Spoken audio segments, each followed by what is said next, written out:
फटाके भारतात आले कसे आणि कधी आले? मुळात दिवाळी म्हटल्यानंतर लहानांपासून मोठ्यापर्यंत क्रेज असतं ते फटाक्यांचं. पण कधी विचार केलात का, हे फटाके आपल्याकडे नेमके आले कसे? दिवाळी आणि फटाक्यांचा संबंध काय? तशी दिवाळी आपल्याकडे अनादी काळापासून सेलिब्रेट केली जाते, पण फटाक्यांचा हे भाग कधी झाले जाणून घेणार आहोत. नमस्कार, मी आहे ऐश्वर्या आणि तुम्ही पाहत आहात वाय मराठी.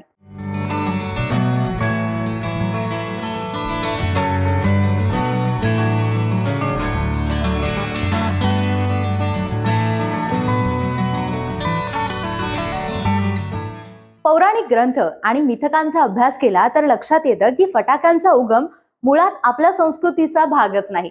प्राचीन ग्रंथानुसार दिवाळी हा आनंदाचा, प्रकाशाचा, आपल्याकडे कुठल्याही फटाक्यांचा, आवाजाचा अशी वस्तू मुळात आढळलीच नाही. मोठ्या आवाजाच्या फटाक्यांची परंपरा ती चीनमध्ये. फटाक्यांचा आवाज प्रचंड होतो आणि त्यामुळे विचारांना मूडबाधी मिळते आणि समृद्धी नांदू लागते असं त्यांची श्रद्धा आहे.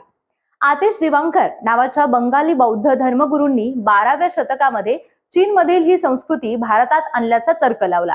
चीन, तिबेट आणि पूर्व आशियातून ते आत्मसात केलं असावं असं देखील म्हटलं जातं. मग ते भारतात आलं कधी आणि कसं? यजुर्वेदानुसार दुर्भाग्य असणाऱ्या त्रिदेवीला मान्यता आहे आणि तिला दीपासोबत 9 देवींमध्ये समावेश केला जातो. आता तिला दर्जा दिला जातो, तिची प्रार्थना केली जाते आणि फटाके वाजवून तू परत काही आमच्या घरी येऊ नकोस असं म्हणतात. पण हे सुद्धा खोटं आहे. मात्र तरीही भारतात प्राचीन काळापासून प्रकाश आणि मोठ्या आवाजात फटाके वाजवले जातात. कारण 2000 वर्षांपूर्वी मिथकांमध्ये फटाक्यांसारख्या गोष्टीचा उल्लेख आहे. इसवी सन पूर्वी काळात प्रसिद्ध ग्रंथ कौटिल्य अर्थशास्त्रात एका चूर्णाचा संबंध आहे, जे वेगात पेट घेऊन ज्वाला प्रज्वलित करतात. या रसायनाला एका नळीत बंद केलं आणि त्यापासून फटाका तयार व्हायचा असं सुद्धा म्हटलं जातं.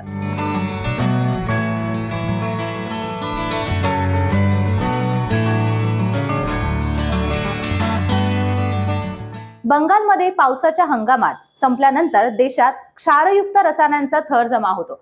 हा थर दळल्यावर त्वरित पेट घेणारा ज्वलंत पदार्थ तयार होतो हे सुद्धा सांगितलं जातं. यामध्येच गंधर म्हणजे सल्फर आणि योग्य प्रमाणात कोळसा मिसळवला की या मिश्रणातून ज्वलनशील वाढते. या भागात जमिनीवर साठवलेले क्षार नव्हते, तेथे लाकडांचा भुशापासून तयार झालेला पदार्थ वापरला जायचा. आजार बरे करण्यासाठी वैद्य मंडळींनी या पदार्थाचा वापर केला.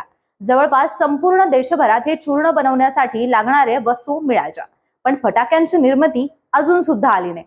याला दुजोरा मिळाला जातो, पण आनंद आणि जल्लोषासाठी प्रकाशमय गोष्टी करतात. मग फटाके परत एकदा प्रश्न येतो, आले कुठून? तुपापासून तयार झालेल्या दिव्यांचा उल्लेख अनेक साहित्यांमध्ये आढळतो. आजच्या फटाक्यांमध्ये आढळणाऱ्या दारूसारख्या या मिश्रणाचा स्फोटक होऊन मोठा आवाज व्हायचा, पण त्याची ज्वलनशीलता कमी करता येते आणि तीच लढाईमध्ये शत्रूंनी सुद्धा वापरणं शक्य नाही. तशा विध्वंसक गन पावडरचा पहिला उल्लेख 1270 मध्ये रियलच्या रसायनशास्त्रामध्ये हसन अल मम्मार यांनी आपल्या पुस्तकात केला. गरम पाण्याने गन पावडरला शुद्ध करून आणखी विस्फोटक बनवलं जातं असं त्यांचं म्हणणं होतं. आता तुम्ही म्हणाल, इथे सुद्धा तर्क लावल्यानंतर भारतात फटाके कसे आले? मिळालं नाही. मग कुणीतरी विचार केला की मुघलांनी आणले असावेत का?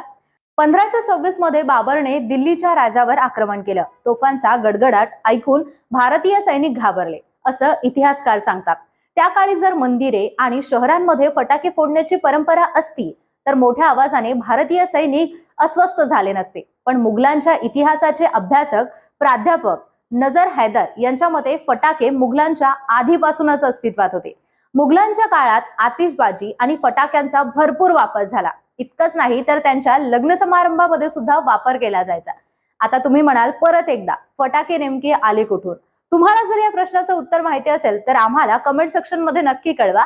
तुम्हाला जर कळलं की भारतात फटाके कधी आणि कुठून आले तर त्याचबरोबर वाय मराठीला नक्की सबस्क्राईब करा.